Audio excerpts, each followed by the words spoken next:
Azərbaycanda bu cərimə maşınının hansı iyrəncliklərə qədər ulaşdığını siz də bilirsiniz, mən də bilirəm, amma siz məndən daha yaxşı bilirsiniz, çünki Azərbaycanda yaşayırsınız. İndi ölkədə yarı ironiya, yarı gerçək belə bir məsələ də yayılır ki, birazdan sonra hətta nəfəs almağa görə və yaxud nəfəsi düzgün, hansısa təlimatlara uyğun almamağa görə də cərimə cəzaları tətbiq ediləcək.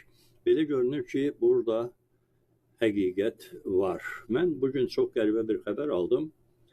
Sabirabad rayonundan. Sabirabadın Kürkənd adlı bir kəndi var.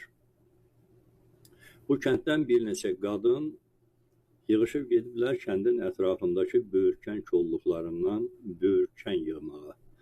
Yəqin Azərbaycanın kənd rayonlarında yaşayanların əksəriyyəti bu işlə ya müntəzəm olaraq, ya da hansısa epizodlarla məşğul olub. Xatırladım ki, mən də məsələn yadıma gəlir, lap uşaq vaxtlarında kənddə yaşayanda yığışıb gedərdik, böyürkən yığardıq və yaxud meşədən zoğal, əzgil, bu cür meyvələri yığardıq. Böyürkən adətən yığılır mürəbbə bişirmək üçün və yaxud zoğal da mürəbbə bişirmək üçün. Yəni belə bir vərdiş bütün kənd yerlərində var. O kəndlərin ki, ətrafında uyğun bitkilər var, ya böyürkən, ya meşəliklərdə müxtəlif cür meyvələr, meşə meyvələri. Sabirabadın Kür kəndindən də bir neçə qadın böyürkən yığmağa gediblər. Oradan keçən bir polis maşını təsadüfən bunları görüb, saxlayıb və qadınları götürüb aparıblar polis idarəsinə. Hansı argumentlə? O argumentlə ki, siz ekoloji tarazlığı pozursunuz, təbiətə zərər vurursunuz. Bu yabanı bitkilər, yabanı meyvələr, yəni cır meyvələr ki, böyürkəni də ora daxil ediblər. Hərçənd mən bilmirəm böyürkənin peyvəndi necə olur. Bu yaşa qədər gəlmişəm, mən bilirəm ki, böyürkən kolluqlarda olur. Yəni həyətdə kimsə və ya postanda hansısa bir xüsusi plantasiya yaradıb, orada böyürkən əşliyinin bu zamana qədər şahidi olmamışam. Biz burada da, yəni indi yaşadığım Fransada da elə bir kültürün olduğu barədə məndə heç bir məlumat yoxdur. Güya bu meyvələri təbiət yetişdirir quşlar üçün və insanlar onu yığa bilməz. İnsanlar yığırsa, deməli, ekoloji fəlakət yaradırlar, ekoloji tarazlığı pozurlar və bu qadınların 500 manat cərimə eləyəndən sonra polis idarəsindən buraxıblar. Siz iyrəncliyin miqyasını təsəvvür edə bilirsinizmi? Mən əlbəttə onu nəzərdə tutmuram ki, bu kasıbçılıqdan olur və yaxud varlıqdan olur. Bu məsələnin sosial rifah aidiyyəti əşhədü billah yoxdur.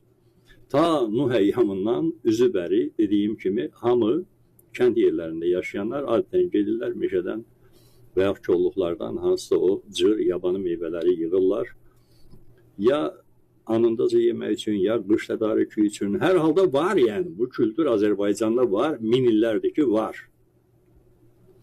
Buna cərimə kəsilməsi, cərimə cəzası müəyyən edilməsi hansı inzibati dəyərin və yaxud inzibati dəyərsizliyin ölçüləri daxilində ola bilər?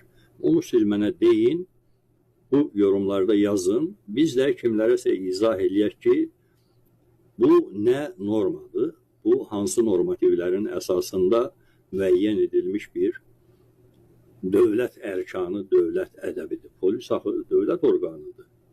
Bunlar da PHP ilə hamıya deyirlər, dövlətçiliyimizə qarşı çıxmayın filan, dövlətçiliyimizi gözünüz götürmür. Sizin gözünüz çıxsın, belə dövlətçilik olur. Həmin o yeri gəlmişkən Sabirabadın polis rəisi bir ildir, il yarımdır ora təyin olunub, artıq Sabirabad saatlı yolunun üstündə özünə böyük bir supermarket diktirir və gecə gündüz də orada iş gedir.